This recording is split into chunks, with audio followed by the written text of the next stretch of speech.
I think it's important that humanity become a multi-planet species.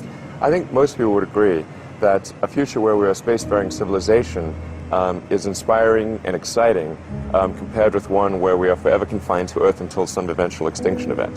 You know, that's really why I started SpaceX. And then I read a lot of books and talked to a lot of smart people. You're self-taught? Yeah. 4 years after starting, SpaceX rolled out its first rocket, an unmanned booster called the Falcon 1. Falcon has cleared the tower. But the first 3 test flights failed to reach orbit.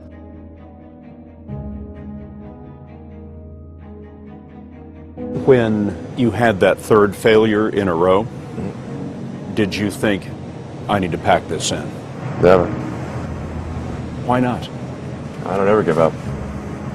I mean, I'd have to be dead or completely incapacitated. I just think that there have to be reasons that you get up in the morning and you want to live. Like, why do you want to live? What's the point? What inspires you? What do you love about the future? And if we're not out there, if the future does not include being out there among the stars and being a multi-planet species, I find it's incredibly depressing if that's not the future that we're going to have.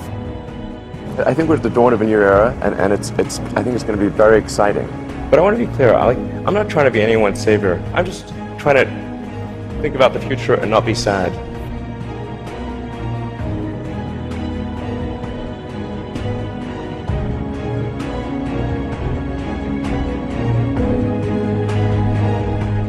I believed that I was stupid and not talented, and I felt like a total and abject failure. So I used to be 60 pounds heavier, and I grew up in a morbidly obese family, and I really wanted to escape that fate, but I couldn't see any way to do it.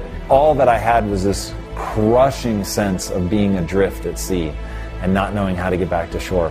I could see the failure. I could see that I had no plan, that I no longer knew how I was going to get where I wanted to go. And I didn't believe that those were things that I could change about myself. They felt like a prison sentence, or if I'm honest, it felt like a death sentence. And it was coming to the realization that I wasn't talented that really forced me to look for a new mindset that would allow me to escape depression, because I was coming to the world with my hand out. And as long as I was coming to the world with my hand out, I was at the mercy of other people. And if I wanted to take control, I was going to have to get control of the resources. And in that was a desire to find another way to think about it, another way to think about myself, another way to think about talent, another way literally to think about everything. And I remember saying to myself, listen, pussy, stop asking yourself what the least you need to do is and start asking yourself how much you can bear.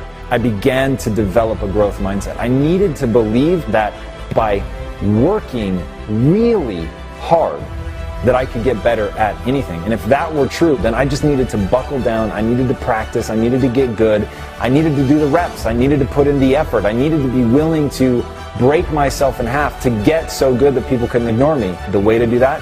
Act. That's it. You need to get out there and do something. Right now, today, literally, stop this video, and whatever it is, if you already have a passion, you are so much farther ahead than the vast majority of humankind. If you know what that thing is, get out and act. And by the way, if you don't know what it is, act.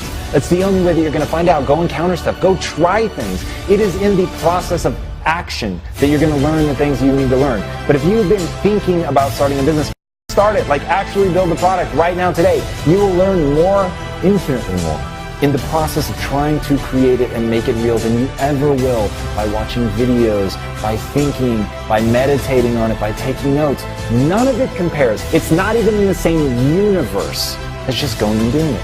One step is better than 100 hours of pontification. Running 100 miles an hour in the wrong direction is better than standing still. You'll learn something. So get rid of this notion that you're going to end the day with a perfect record. You're going to fail, you're going to up, you're going to try 1,000 things, and 999 of them are not going to work. But whatever you want, literally don't ask yourself who you are today. Ask only, who do you want to become? And then are you willing to pay the price to get there? Like, people are convinced that they shouldn't act until they have it all figured out. You should act right now today, no matter how chaotic your vision, no matter how chaotic your life, no matter how much you have going on already. You're working 2 jobs, 3 jobs, doesn't matter. Take an action today or you never will.